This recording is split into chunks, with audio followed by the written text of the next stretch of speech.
Welcome to Satan is My Superhero.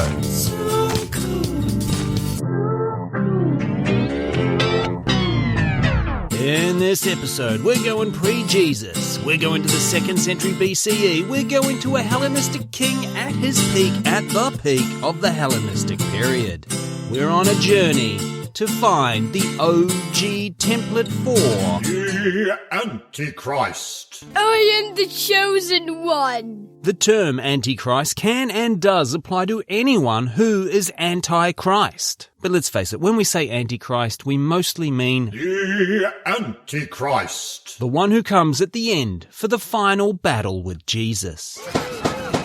Crying out loud, Jesus, get the sword out of your mouth. If modern pop culture is to be believed, the Antichrist will have manipulated themselves Machiavellian style into a position of substantial wealth and power. You're fired.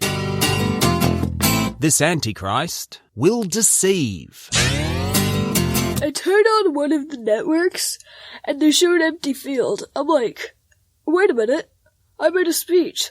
I looked out, the field it looked like a million and a half people. The Antichrist will unleash the worst impulses in their followers. When Mexico sends its people, they're not sending their best. The Antichrist will want to be worshipped as a god. I am the chosen one. The Antichrist will blaspheme our gods. Jon Stewart is the most overrated joke on television. A wise guy with no talent, not smart but convinced as dopes he is, fading out fast. No matter how biblically accurate this pop culture version of the Antichrist might be, a lot of people smarter than me think the basic skeleton upon which it is constructed belongs to Antiochus IV Epiphanes, Basileus of the Seleucid Empire from 175 BCE to 164 BCE. That was a long time ago. So I thought we should at least have a look. But before we do, it's time for a word from friends of the show, Doom Generation. What was that laugh? I asked myself. I'm trying to recreate that as much as possible. I don't think I've ever laughed like that in my life. That was new. What is that? This is my new laugh for 2024. New year, new laugh. We have a spanking new podcast for your ear holes called Doom Generation. Available on Spotify and Apple Podcasts. Later, Doomers. Did you hear that? They called us all Doomers. I like them. All right, back to the Antichrist in Jerusalem. Who was Antiochus IV Epiphanes? Time for a brief background. For context, let's go back a couple of centuries before Antiochus. There was this Alexander III of Macedon, and he was pretty great.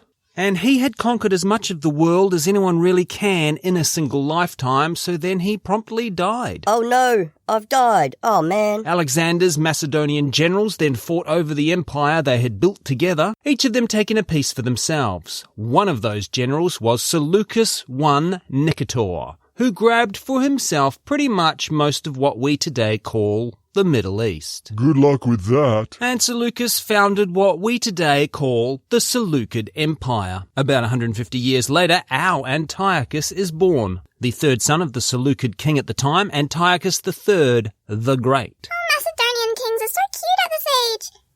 Before they start murdering. Antiochus IV's involvement in politics began pretty much at birth, as he was to become a Roman political hostage.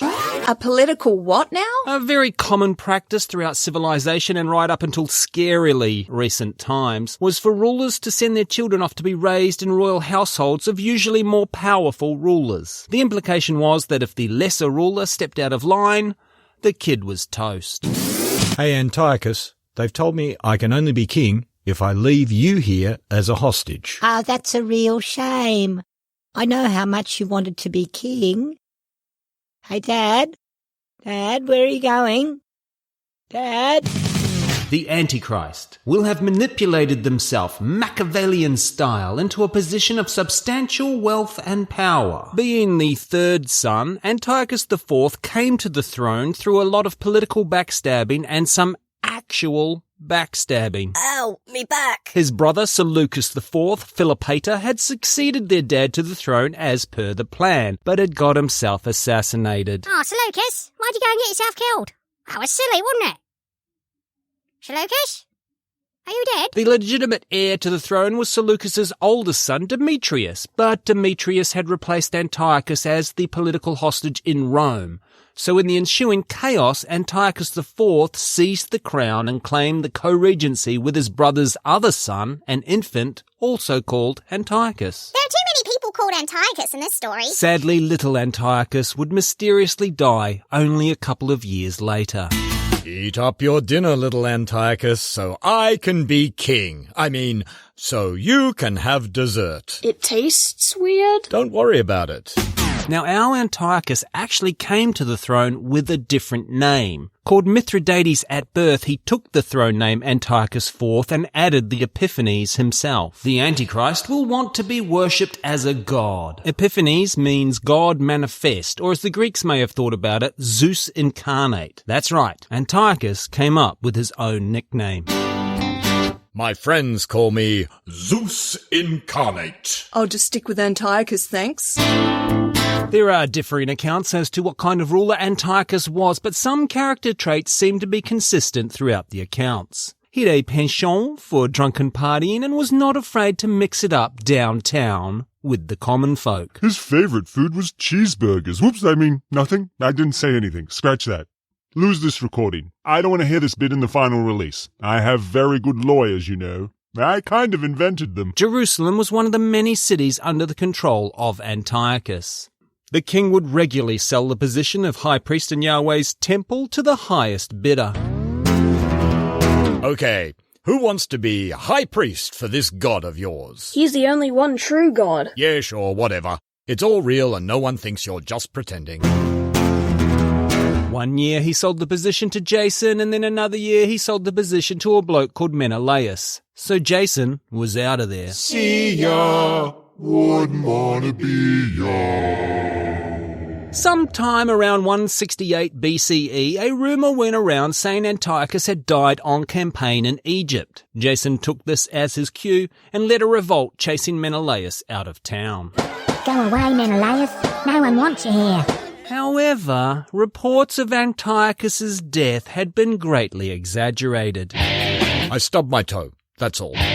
What had actually happened in Egypt was worse than death for Antiochus. He had been humiliated. His Egyptian enemy, Ptolemy VIII, had asked Rome for help. A lone Roman politician, Gaius Popillius Laenas, intercepted Antiochus on his way to Alexandria. Popillius told Antiochus to pack up his shit and leave Egypt. And Antiochus did. Antiochus, go to your room. You tell him, Popillius. Shut up, Ptolemy. On their way back to Syria, Antiochus and his army stopped off in Judea, angry and in a need of booty. No, that's for you. Many historians agree that what was happening in the Holy Land at this time was not so much a revolt against Seleucid rule, but a civil war brought about by a faction of conservative Jews fighting a group of progressive Hellenizing Jews. I'm just saying, there's more merchandising options taking things in a Greek direction. Like, for example, adding characters. Zeus has heaps of kids, so many spin-offs, so much merch. Why can't we give Yahweh a son? You know, good-looking kid with abs. So many spin-offs, so many merch. Oh. Antiochus saw the civil war as an opportunity for plunder and decided to characterize it as a revolt. He then had the campaign of violent, frenzied looting the meanie Gaius Popillius Laenas had denied him. The Antichrist will unleash the worst impulses in their followers. After taking the city, the canonical book to some, respected by many, Second Maccabees, tells us, within the total of 3 days, 80,000 were destroyed, 40,000 in hand-to-hand fighting, and as many were sold into slavery as were killed. While Second Maccabees spent 25 words describing the atrocities on an all-too-human scale, First Maccabees spent 79 words telling us about what really matters. He arrogantly entered the sanctuary and took the golden altar, the lampstand for the light, and all its utensils. He took also the table for the bread of the presence, the cups for drink offerings, the bowls, the golden censers, the curtain, the crowns, and the gold decoration on the front of the temple. He stripped it all off. He took the silver and the gold and the costly vessels. He also took the hidden treasures that he found. Even Josephus, writing a couple of hundred years later, was still burning over the curtains. He left the temple bare, and took away the golden candlesticks, and the golden altar and table, and the altar, and did not abstain from even the veils, which were made of fine linen and scarlet. What? It was a nice curtain. There's some more back and forth, but eventually Antiochus leaves, and I'll let Maccabees fill in the rest. 2 years later, the king sent to the cities of Judah a chief collector of tribute, and he came to Jerusalem with a large force. Deceitfully, he spoke peaceable words to them, and they believed him. But he suddenly fell upon the city, dealt it a severe blow, and destroyed many people of Israel. Look who's back, bitches! The Seleucids then built a citadel known as the Acra in Jerusalem and posted a permanent garrison to watch over the troublesome Judean people's front. Splitters! Then Maccabees tells us Antiochus outlawed Judaism and ordered a state-backed cult dedicated to himself. What a wanker! The king wrote to his whole kingdom that all should be one people and that all should give up their particular custom. All the nations accepted the command of the king. Many, even from Israel, gladly adopted his religion. For the most part, throughout the ancient world, the successful pagan empires left local culture, customs, traditions, and religions of conquered peoples in place and did not interfere. Antiochus went off script here. The Antichrist will blaspheme our gods. Inside or at the front door of the Holy Temple in Jerusalem, the one and only temple and actual home of Yahweh, Antiochus erected a sacrificial altar to one of his gods. We can pretty safely assume Zeus. Antiochus, don't pretend to worship your made-up god here. This is where we pretend to worship our made-up god. According to Greek historian Diodorus, writing 100 years later, Antiochus killed swine inside the temple, sprinkled swine blood all over the temple, and any Jewish holy texts he could find. He made the high priest and other Judean elites eat pork. I don't know if Antiochus was wrong on this one. I've always said bans on bacon should be treated as human rights abuses. Too soon? Antiochus put out the eternal lamp that you may be able to guess from its name is a lamp in the synagogue that was, never extinguished. I just wanted to see what would happen if I blew on it. According to First Maccabees, he ordered the Israelites to leave their sons uncircumcised. Just not the worst thing that can happen here. Now, this order allegedly led to a number of Jewish men going through what is known as foreskin restoration. TTs, please. From Wikipedia, foreskin restoration is the process of expanding the skin on the penis to reconstruct an organ similar to the foreskin, which has been removed by circumcision or injury. Foreskin restoration is primarily accomplished by stretching the residual skin of the penis. The remaining penile skin is pulled forward over the glands, and tension is maintained either manually or through the aid of a foreskin restoration device. I now have foreskin restoration device in my search history, and I gotta tell you, I've been getting some interesting pop-ups. Do you ever feel like something's missing? Something you used to have? I miss my foreskin. Do you wish you could have it back? Only every goddamn day. Well, now you can, thanks to the innovative engineers of Stretch It. But do foreskin restoration devices really work? Just listen to these satisfied customers and their partners. The winters are much warmer now. I've got a hoodie. I no longer have to stare directly into its face. Call 555 Stretch It for a free quote today. Disclaimer guy would like to acknowledge procedure will not noticeably increase functional length of erect penis. But it can't hurt, right?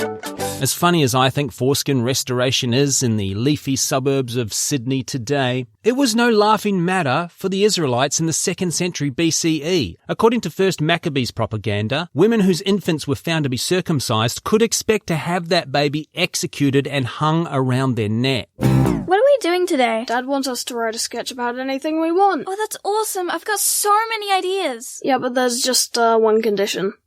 No dead babies. Dead babies? Yep. Oh. I can only think of dead babies now. Me too. So on that positive note, we get to the Book of Daniel. The Book of Daniel heavily influences the imagery and concepts in Revelation. The Book of Daniel claims to be written sometime in the 6th century BCE. That's bullshit. It was clearly written sometime around the events we've just been talking about. It is written as if it were a prophecy of things that had already happened. I knew that was going to happen. No, you didn't. Yes, I did. You never said anything. It's the thought that counts. Many interpret Antiochus as a character in the book called Little Horn. Now you know why he was so against circumcision. There is also a character in the book known as the King of the North. Most people agree this is the Seleucid Empire itself being referenced here. One day a king of the north will sit on the Iron Throne. Oh, sorry, wrong book. Daniel predicts the arrival of Alexander the Great and the subsequent breaking up of his empire among his generals. Don't worry, I know how to pronounce it like a champ. Cool. I leave my empire to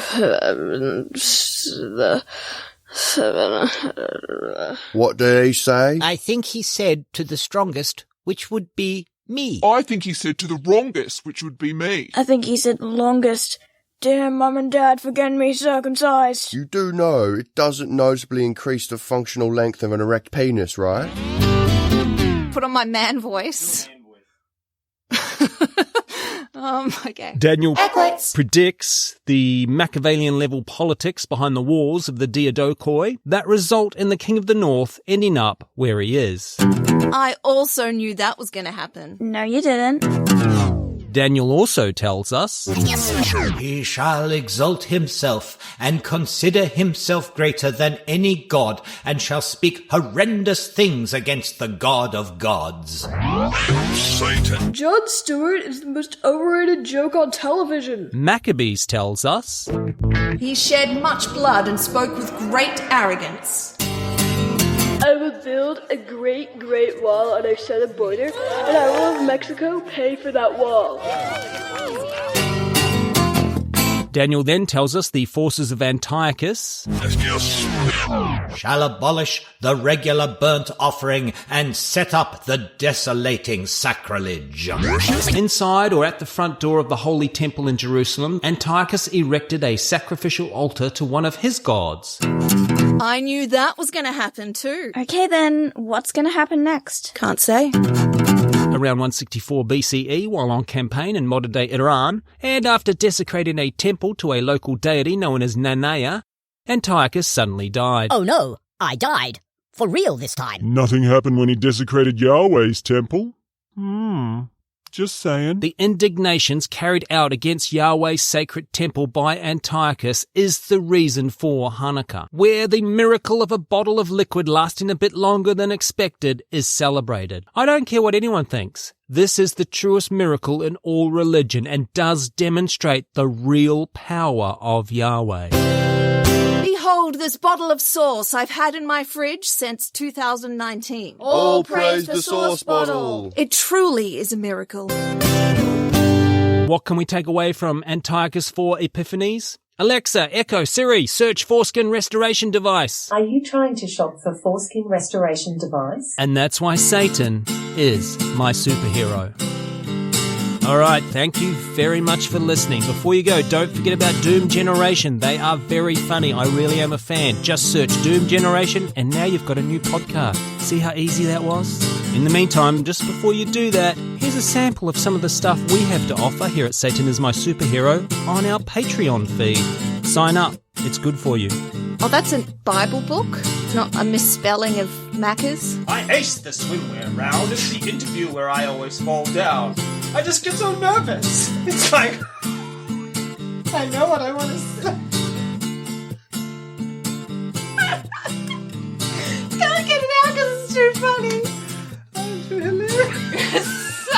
I'll do it. I just get so nervous. It's like I know what I want to say, but I just bumble my words and always end up making racial slurs. Look who's back now, bitches. Oh, it is too, damn it. That's why I didn't even notice. I thought I saw bitches and went, oh yeah, if I do the then that'll sound funnier. Antiochus is this one. Look who's back now, bitches.